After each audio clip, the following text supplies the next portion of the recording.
আসসালামু আলাইকুম, hi hello' নমস্কাৰ। মোৰ আৰু এখন নতুন ভিডিঅ'লৈ আপোনালোক সকলোকে স্বাগতম। তো আমি এতিয়া টেম্পুত বহিছোঁ আৰু টেম্পুৰ ৰঙিয়া জংচনলৈ যাম। তো বলক আজিৰ ভিডিঅ'টো আৰম্ভ কৰোঁ। ঘৰৰ পৰা ওলাই আমি টেম্পু পালোঁ আৰু টেম্পুত বহিলোঁ। টেম্পুত আমি ৰঙিয়া জংচনলৈ, আৰু ৰঙিয়াৰ পৰা বালিপাৰা ট্ৰেইন 8:10 আছে। তো জলদি গৈ আমাৰ টিকেট ল'ব লাগে আৰু ট্ৰেইনত উঠিব লাগে, যিহেতু সময় বহুত কম আছে। তুলসীবাৰীসকলক বহুত ধন্যবাদ। Bye bye Tulsibari. 3 দিন দুৰ্গা পূজাৰ বন্ধৰ সময়খিনি আমি তুলসীবাৰীতে পাৰ কৰিলোঁ, গতিকে বহুত ভাল লাগিল। আশা কৰিছোঁ আকৌ নেক্সট টাইম আকৌ আহিম এনেকুৱা জেগাতে সময় কটাবৰ কাৰণে, কিবা বন্ধৰ ছুটি পালে। তো এইটো ৰাস্তা যে আপোনালোকে দেখা পাইছে, এইটো ভূটান ৰোড বুলি কয়।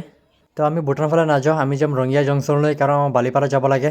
গতিকে আমি গৈ থাকোঁ। আপোনালোকে স্কিপ নকৰে ভিডিঅ'টো লাষ্টলৈকে চাই থাকিব, আৰু মোৰ চেনেলত যোনে নতুন আছে মোৰ চেনেলটো ছাবস্ক্ৰাইব কৰিব, আৰু লগতে বেল আইকনটো প্ৰেছ কৰি লগত থাকিব, যাতে মই যেতিয়াই ভিডিঅ' আপলোড কৰোঁ লগে যাতে আপোনালোকে ন'টিফিকেশ্যন পায়। গতিকে সকলোৱে ভিডিঅ'খন চাই থাকক স্কিপ নকৰাকৈ। বন্ধুসকল, আমি আহি পালোঁ ৰঙিয়া জংচন, আৰু এইফালে আপোনালোকে দেখা পাইছে বহুতকেইটা ট্ৰেইন লগোৱা আছে। তো আমাৰ ট্ৰেইন যোনটো লগোৱা আছে এইটো 6 নম্বৰ প্লেটফৰ্মত। তো আমি 6 নম্বৰ প্লেটফৰ্মত যাম। চাওক আপোনালোকে কিমান মানুহ আহি আছে। ইয়াৰ বিশাল ডাঙৰ ৰেলৱে জংচন। আপোনালোকে ট্ৰেইন অহাৰ গোটেইখিনি দৃশ্য আপোনালোকে ভালদৰে চাই থাকক, আৰু আমি ট্ৰেইনত ছিট লৈ বহু পিছত লগ কৰিম। আপোনালোকে দেখা পাইছে কিমান ভিৰ আছে ট্ৰেইনত। তো যিহেতু দুৰ্গা পূজাৰ সময়, আৰু এইকাৰণে বহুত ভিৰ দেখা পোৱা গৈ আছে। তো ফাইনেলি আমি ছিট লৈ বহিছোঁ, আৰু ভিতৰৰ পৰা কিছুমান দৃশ্য চাওক। চাওক কিমান ভিৰ, মানুহে উঠিব নোৱাৰে, এনেকুৱা মানুহ হৈ আছে না। যিহেতু দুৰ্গা পূজাৰ সময়তে ভিৰটো হ'বই অকণমান ন। চাওক আপোনালোকে ইমান মানুহ, মানে একদম ভিতৰত জাগা নাই, মানুহ থিয় হৈ গ'লে যাব। চবেই দুৰ্গা পূজাৰ সময়তে গুৱাহাটী চাব আহিছে। ভিৰ যাওঁতেও ভিৰ, একো নহয়। আপোনালোকে বাহিৰৰ দৃশ্য চাওক। তো এয়া ৰঙিয়া জংচনৰ কিছু দৃশ্য আপোনালোকে দেখা পাই আছে। এইখন Rangia junction. Bye bye Rangia, আকৌ লগ কৰিম নেক্সট টাইম কেতিয়াবা আহিলে। Bye bye. তো আমি এতিয়া যোনটো ট্ৰেইনত বহিছোঁ, যোনটো ট্ৰেইন এতিয়া গৈ আছে, সেইটো ট্ৰেইন লখিমপুৰলৈকে যাব। তো লখিমপুৰ ট্ৰেইনত আমি উঠিছোঁ, কাৰণ আমি বালিপাৰা নামি যাম, বালিপাৰা হৈ যাব যিহেতু। তো এয়া ৰঙিয়াৰ জংচনৰ কিছুমান দৃশ্য। বিশাল ডাঙৰ ৰঙিয়া জংচন, ইয়াৰ পৰা গোটেই জেগালৈ যাব পাৰি। আৰু আপোনালোকে চাওক ট্ৰেইনখন টাৰ্ণিং লৈ আছে, কিমান ধুনীয়া দেখাই আছে। আপোনালোকে চাই থাকক, আৰু ৰেলগাড়ীৰ ঝক শব্দৰ লগতে সুন্দৰ দৃশ্য উপভোগ কৰক। আৰু লগতে কিছু কথা, 2011 চনৰ 1 ছেপ্টেম্বৰৰ পৰা গছ পৰিৱৰ্তনৰ কাম চলাৰ বাবে এই পথছোৱাত যাত্ৰীবাহী ৰেলৰ চলাচল বন্ধ কৰি দিয়া হয়। আৰু 2014 চনৰ 4 জানুৱাৰীৰ পৰা বটগছলৈ পৰিৱৰ্তন হোৱা ৰঙিয়া ৰঙাপাৰা ডেকাৰগাঁও ৰেলপথত যাত্ৰীবাহী ৰেলৰ চলাচল আৰম্ভ হয়। ডিব্ৰুগড় জিলাৰ বগীবিলত ব্ৰহ্মপুত্ৰৰ ওপৰত নিৰ্মাণ কৰি থকা দলংখন সম্পূৰ্ণ হোৱাৰ পাছত এই ৰেলপথটো ডিব্ৰুগড়ৰ সৈতে সংযোগ। আশা কৰিছোঁ সকলোৰে ভাল লাগিব, গতিকে মোৰ চেনেলটো ছাবস্ক্ৰাইব কৰি দিব।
এয়াই আপোনালোকে দেখিব পাইছে, ট্ৰেইনখন নিজৰ ৰাস্তা লৈ আছে। আশা কৰিছোঁ সকলো তাত ভাল লাগিব, সকলো তাত পচন্দ হ'ব। গতিকে সকলোৱে মোৰ চেনেলটো ছাবস্ক্ৰাইব কৰি দিব, আৰু ফেচবুকৰ পৰা চালে ফ'ল' কৰি দিব, আৰু ইউটিউবৰ পৰা চালে ছাবস্ক্ৰাইব কৰি দিব। বেল আইকনটো প্ৰেছ কৰি লগত থাকিব, আৰু যেতিয়া মই ভিডিঅ' আপলোড কৰোঁ লগে যাতে ন'টিফিকেশ্যন আপোনালোকে পায়।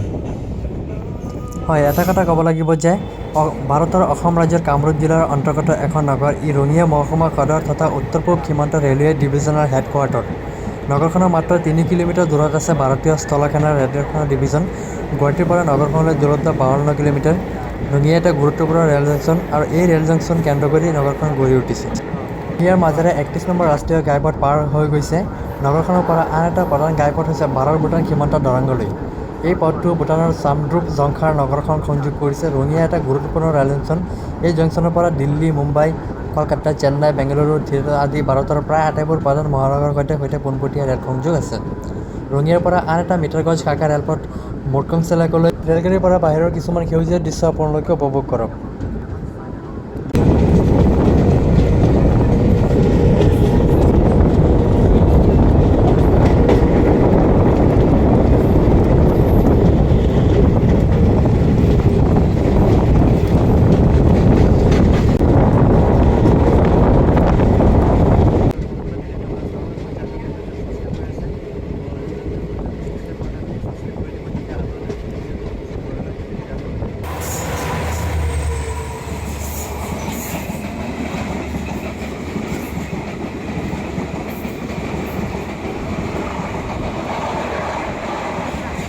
আৰু এইফালে আমাৰ ওচৰত আহিছে অন্ধ মানুহ এজন গান গাবৰ কাৰণে। এইবিলাক কমন হয়, এইবিলাক তেনে হৈ থাকে।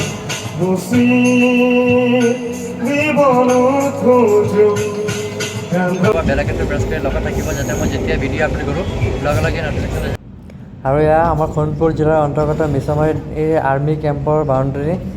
শোণিতপুৰ জিলাৰ ভিতৰতে বহুত ডাঙৰ কেম্প হয় এইটো, আৰু ইয়াৰ লগতে আছে ৰেলৰ ৰাস্তা। আপোনালোকে ছাপোৰ্ট কৰক যাতে মই ডাঙৰ ইউটিউবাৰ বনি মিছামাৰী আৰ্মি কেম্পৰ বিষয়ে এটা ভিডিঅ' বনাব পাৰোঁ। এনেতো পাৰ্মিশ্যন নাই, ভিতৰত সোমাব নিদিয়ে, ভিডিঅ' বনাব নিদিয়ে, গতিকে ডাঙৰ ইউটিউবাৰ হ'লে দিব চাগে। সেইকাৰণে কৈছে আপোনালোকে অকণমান ছাপোৰ্ট কৰক যাতে আগুৱাই যাব পাৰোঁ।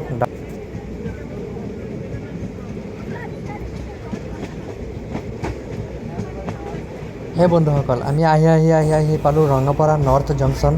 তো আমাৰ শোণিতপুৰ জিলাৰ ভিতৰতে ৰঙাপাৰা জংচন এটা বহুত বিশাল ডাঙৰ জংচন। ইয়াৰ পৰা সকলো জেগালৈ যাব পাৰি, ইয়াৰ পৰা সকলো ধৰণৰ ট্ৰেইন পোৱা যায়। আৰু এটা কথা যে ৰঙিয়াৰ পৰা লখিমপুৰলৈকে যিমানকেইটা ষ্টেচন আছে, তো গোটেইকেইটা ষ্টেচনৰ ভিতৰতে আমাৰ ৰঙাপাৰা ষ্টেচনটো অকণমান বেছিকৈ লেট কৰা হয়। নাজানো কিয় বাৰু লেট কৰা হয়, পিছতে গম পালে বাৰু আপোনালোকক কৈ দিম বাৰু। তো আপোনালোকে চাই থাকক গোটেইখিনি। আৰু ৰঙাপাৰাৰ পৰা বালিপাৰালৈকে এইটো চাই আছে আপোনালোকে সেউজীয়া চাহ বাগানৰ কিছুমান দৃশ্য। আৰু চাহপাতৰ বিষয়ে আপোনালোকে ক'বলৈ দৰকাৰ নাই, আপোনালোকে গম পায় আমাৰ চাহ খেতি আমাৰ অসমৰ কাৰণে কি হয়, আৰু অসম আমাৰ কিহৰ কাৰণে বিখ্যাত, আৰু গোটেই পৃথিৱীৰ লগতে চবতকৈ বেছি চাহ খেতি ক'ত উৎপন্ন হয় এইখিনিতো আপোনালোকে গম পায়। তো এইখিনিৰ বিষয়ে আপোনাক ক'বলৈ দৰকাৰ নাই, আপোনালোকে গোটেইখিনি চাই থাকক স্কিপ নকৰাকৈ।